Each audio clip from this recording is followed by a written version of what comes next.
The karts then on the track, ready for the third and final heat for the X30 Juniors. I'm Chris Hartley. Alongside me is Matt Suckling. And Matt, there is the grid, the same group we've had for the first two races. But it's been neither of the drivers from the front row that have managed to win a race so far. No, it's been the man behind who's done all the work and the man who's really shone through today. So can he do it for a third time in this next heat? We'll find out within the next 8 laps. And it's good to see that we've had a real different mix on the top 3 places as well. Apart from Milan Petele, everyone else has been different in the top 3 places. So let's see what the form is going to be like for this one. The grid lines up as follows. It's going to be Chris Lullum on pole position. Alongside him will be the next to the Brits, which is Callum Bradshaw. Back on row 2 with NCR double winner so far today, Milan Petele. Alongside him is going to be another Brit, that of Ben Waldridge, who was involved in a little bit of an incident in the first heat, but then made his way through to the podium in race number 2. Row 3 then has the likes of Ethan Hawkey and Killian Meyer, who has again showed well today, but he's been in a little bit of bad luck through a couple of the heats, so he'll start from the outside of row 3. Back on row 4 we then see Roy Hugh and Ethan Tan. Row 5 is headed by Alexander Diarcy and Leon Schutz. Row 6 has the likes of the Spaniard, which is Oscar Paloma Ortez, and also in there as well you've got Thomas Mialan. And then back to row 7 it's going to be Louis Westover, who again had problems in the previous heat with a mechanical black and orange flag, so he was a retirement. Let's see what he can do from row 7 with Hugo Liu alongside. Then to the penultimate row of the grid, we've got Tana Pongpan Sutumnu, and also in there as well Ruben Moya Lopez. And right towards the back, watch out for Sam McDonnell in kart number 12. The final junior heat of the day here at Sete Lage. Who's going to take the final win of today? Let's find out now as we get ready for 8 laps of racing with Chris Hartley. Yeah, Callum Bradshaw just a little bit late coming through to the front there with the 2 corners to go. He makes it though, alongside Chris Lullum, number 17 to the left of your picture, who is the pole sitter. We've got 8 laps of racing about to get underway. It's a clean start. Very, very good start at the inside there for Padalan, trying to get into the lead of the race. But Lullum has got his nose in front still. Out a little bit wide there is Bradshaw from second on the grid. And coming through the mix as well, Petele into second place. Another very good start for the French driver. Third is going to be Ethan Hawkey. So it's everybody from that inside row, first, second and third, with Lullum, Petele and Hawkey getting the gun down the inside ahead of Bradshaw and Waldridge, who are all hung out to dry. But Waldridge fights back there, gets at the inside of Callum Bradshaw to go to 4th place. That was at the right-hand hairpin at turn number 7. Hogs the inside line then to make sure he doesn't give the place back into the next corner. But he's got the number 11 kart of Callum Bradshaw breathing down his neck. They get on the accelerator and try to catch up with the top 2. We've got the karts or 2 in trouble there coming out of the hairpin, but the leaders with no dramas go through at the end of the first lap.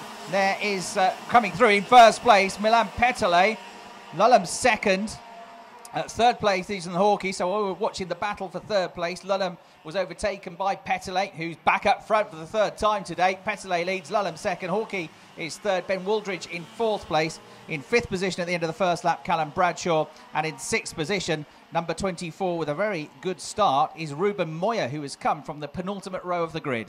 Yep, and I'm not too sure how he does it, but all the time Milan Petele gets himself to the head of the field. He's done another superb job. Also, we just saw a move there down at the hairpin for Ben Waldridge. He's now jumped up into 3rd position. He's made his way through on Ethan Hawkey. And there goes a move as well. Callum Bradshaw, kart number 11, gets through as well. So it was kind of caught out there was kart number 29. So Callum Bradshaw took his opportunity. He goes through and jumps up now into 4th place. Let's see if Hawkey can fight back in towards the first corner. Not at the minute, because he's now under attack from number 24, which is the kart there working his way through very nicely from near enough the back, Ruben Moya Lopez. So the Spaniard here is on the attack as well, has found himself up inside the top 6 places. But what can they all do about Milan Petele, who leads the way once more onto this 3rd lap of the race?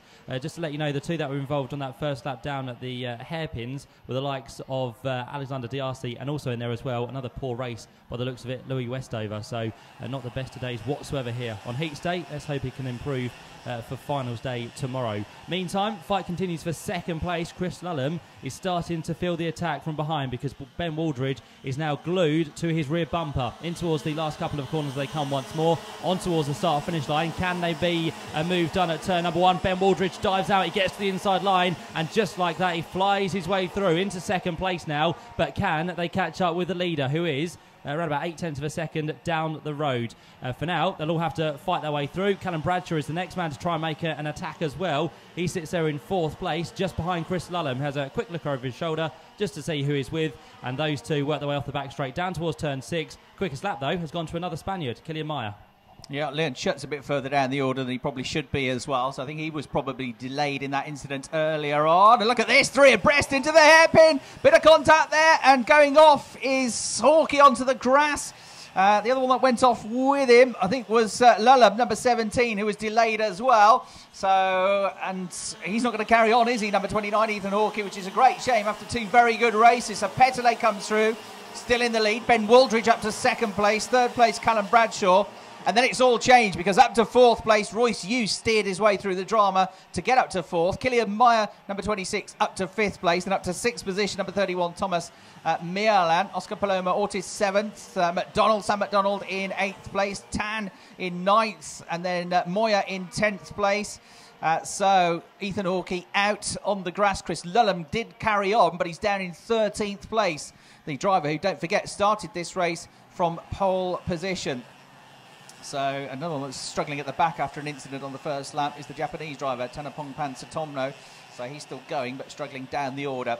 So 0.4 of a second is the gap from 1st to 2nd. Petelet and Wooldridge. Wooldridge has been pulling off some very good overtaking moves in all 3 heats, and looks to me like he's got the same sort of pace as the race leader. In fact, he is quicker. He is 0.3 quicker on that lap than Petelet. So the French driver quickly being reeled in here as they make their way into the left-hander at turn 4. There's the leader on screen, number 16, Petelet. He's had 2 wins out of 2, but Ben Wooldridge is coming after him, Matt. Yeah, this is going to be good. Can Ben Wooldridge take the fight right towards our race leader within this one? Milan Petelet turns his way in towards the hairpin at turn 7, and on the brakes, Ben Wooldridge gets closer and closer. So the gap is coming down. Let's see where he's going to go for an attack. Not as of yet. He's just going to have to work his way through first off to get himself as close as possible before he can make that move. So down towards turn 10, they now head. Still behind that, we've still got the fight for 3rd and 4th, which is Callum Bradshaw. Killian Meyer now up another place, and Royce Yu is on his way through as well inside the top 5. So that's set for a great end to the day here in the juniors. Down towards the first corner, just thought about it there briefly, did Ben Wooldridge, to try and get his way through, but for now he's just going to wait patiently to see if possibly the man out front, Milan Petelet, can make a mistake to just go straight through. We've only got 2 laps to go now, so he's going to have to be fairly quickly about this as they head their way on towards the straight. Once more, Ben Wooldridge thinks about it. He gets closer and closer again on those brakes. He's very, very good. This is where he's made his moves in the past. Down the inside line he goes, and Ben Wooldridge gets the job done for the first time today. Milan Petelet does not lead a lap, but they're not at the end of it just yet. Ben Wooldridge still has to hold on for a couple more corners, and you'll be assured that Milan will try and fight back. Down towards turn number 10 they go, and they're going to be near enough side by side in towards the final S's to start what will be the last lap of the race. So, day has started badly for Ben Wooldridge, but it's got better and better, hasn't it? 16th in race 1 once he got his penalty, then 3rd, now leading the race. That one bad heat is going to mean that he won't start right at the front of the grid for the pre-final, but this is going to put things right to a certain extent. For Milan Petelet, it doesn't actually make any difference to his weekend, this, because he's already got 2 wins, and nobody around him, unless he has a disaster on this final lap, can get a better set of results than him. So whether he finishes 1st, 2nd or 3rd, it doesn't really matter. He is still going to be the driver on pole position tomorrow, so he'd probably be best advised just to sit where he is in 2nd place. Ben Wooldridge is just trying to get as high at the order as he can to try and improve his grid performance for the pre-final tomorrow. So he leads the race. Ben Wooldridge looking very, very good today, I have to say, and has kept his head together to come back after that disappointing first heat. He's got 1 corner to go, and for the first time today, Ben Wooldridge is a race winner here in Italy. He wins by 0.3 of a second. Milan Petelet will not mind too much because he will be the driver starting on pole. 2 wins and a second, and a good fight back from Callum Bradshaw, who gets 3rd place in the end. Killian Meyer has also impressed during the course of the weekend. He takes 4th position. Best result so far for the driver of kart number 19, Royce Yu, the Hong Kong-based driver, with 5th position in that one. Thomas Mialan, the French driver, number 31, to 6th place. Oscar Paloma Ortiz, number 27, was 7th. Sam McDonald has had to start his heats at the back, and Sam coming through in the number 12 kart to get well up in the top 10 there. McDonald coming home in 8th place. Then to round out the top 10, we had Ethan Tan in 9th position and Ruben Moya in the number 24 car there in 10th place. Lulham down in 11th place in the end, and his Fusion Motorsport teammate Louis Westover with another disappointing result down in 12th position. So those are the results of the final heat for the